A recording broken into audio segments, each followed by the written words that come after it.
नमस्कार सखींनो, आपली दुनिया चॅनलवर आपले स्वागत आहे। आज आपण आळीवाची खीर बघणार आहोत कशी करायची ते। आळीव भरपूर प्रमाणात कॅल्शियम आणि आयर्न असल्यामुळे हे केसांच्या वाढीसाठी व ज्यांना सांधेदुखीचा त्रास आहे अशा लोकांसाठी आळीव हे खूप उपयुक्त आहे। आणि हे उष्ण असल्यामुळे याचा वापर फक्त हिवाळ्यामध्येच करावा। त्यासाठी ही खीर अत्यंत पौष्टिक अशी आहे, तर प्रत्येकाने ही खीर आवर्जून खावी। त्यासाठी मी 2 चमचे आळीव घेतलेले आहे। ते स्वच्छ पाण्यामध्ये धुवून घेऊन रात्रभर आपल्याला याला भिजत ठेवायचे आहे। धुवून घेतल्यामुळे यातील जी काही माती असते ती खाली राहते, त्यासाठी गाळणीने चाळून घेऊया। त्यानंतर त्यामध्ये पाणी टाकून रात्रभर आपण भिजायला ठेवू।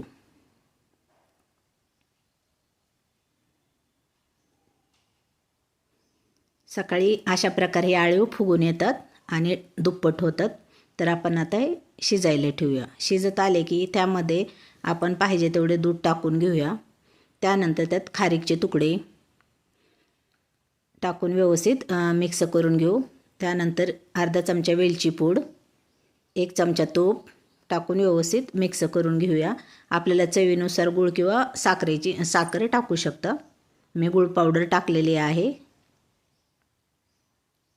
आपली खीर शिजत आली की त्यामध्ये पंपकिन सीड आणि सूर्यफुलाचे बी टाकून घ्यावे, हे पण आपल्या हाडांच्या वाढीसाठी चांगले असते। तर आपली खीर सखींनो तयार झालेली आहे। तर तुम्हाला ही खीर कशी वाटते ते बघा। प्रत्येकाने आवर्जून हिवाळ्यामध्ये ही खीर खावी। ज्यांना सांधेदुखीचा त्रास आहे, डोक्याचे केस गळतात त्यांनी आवर्जून खावा। धन्यवाद सखींनो।